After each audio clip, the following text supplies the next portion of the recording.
اگر باپ شراب پیے تو بیٹے کا باپ کو منع کرنا فرض ہے؟ جی منع کرنا ہے، کوئی لڑائی تو نہیں آپ نے کرنی. اگر تنگ آ کر منہ سے کوئی بات نکل جائے تو معافی مانگے. جی وہ قرآن میں آیا ہے کہ اگر کوئی اس طرح کا کام ہو جائے، سورہ بنی اسرائیل میں آیا ہے کہ ماں باپ کو اف تک نہ کہو. لیکن اگر کوئی بشری تقاضے کے تحت کوئی ایسا معاملہ ہو جائے گا تو اللہ تعالیٰ رجوع لانے والوں کی توبہ کو قبول کرتا ہے، لیکن وہ پھر آپ معافی مانگ لیں. باقی یہ کہ سمجھانا ہی آپ کا فرض ہے. آپ جو رسپانسبل ہے نا جی وہ اپنے بیوی بچوں کے ہیں، یہ ذہن میں رکھیں. قرآن میں جو آیا نا حکم وہ ہے قوا انفسکم واہلیکم نارا، بچاؤ اپنے آپ کو اور اپنے گھر والوں کو جہنم کی آگ سے. اسلام کی روح سے گھر والے جو ہیں وہ بیوی اور بچے ہوتے ہیں، ماں باپ گھر والے نہیں ہیں. آپ اپنے ماں باپ کے گھر والے ہیں، آپ کے ماں باپ آپ کے گھر والے نہیں ہیں.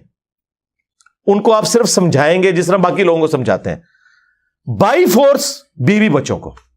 الرجال قوامون علی النساء، مردوں کو ہم نے عورتوں پر حاکم بنایا ہے.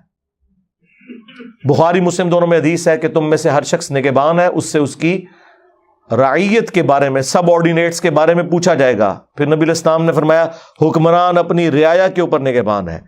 ایک مرد اپنی بیوی اور بچوں کے اوپر نگہبان ہے، ایک عورت اپنے بچوں اور خاوند کے مال کے اوپر نگہبان ہے. اس سے پوچھا جائے گا اس میں خیانت تو نہیں وہ کر رہی.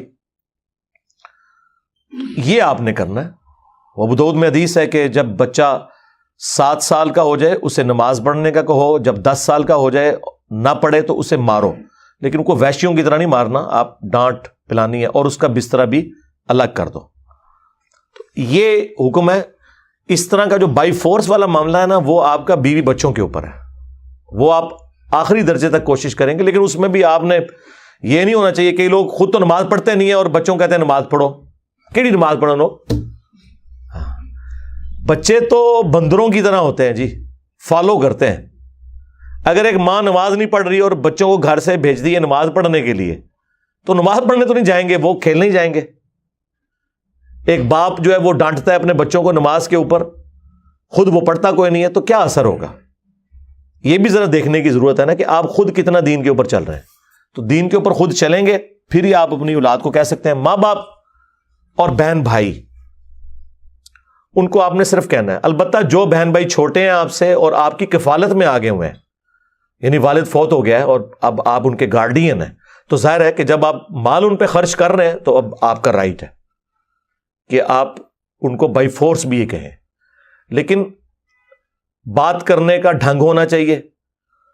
اور جو اس طرح کے دین سے برگشتہ لوگ ہیں پہلے انہیں خدا کا تعارف کروائیں نا. جب کسی کو اللہ کا تعارف ہی نہیں ہے وہ اللہ کو سیریس کیوں کر لے گا؟ اور اگر وہ اللہ کو سیریس لے گا تو پھر آہستہ آہستہ اس کے عقائد و نظریات کی اصلاح بھی انشاءاللہ ہو جائے گی. مجلس 50 میرا انٹرویو دیکھ لیں، اس میں میں نے اپنے حوالے سے ساری کلیریفیکیشن دی ہے کہ آپ نے کس طریقے سے جو میں نے سیکھا ہے کہ آپ نے دعوت کا کام کرنا ہے.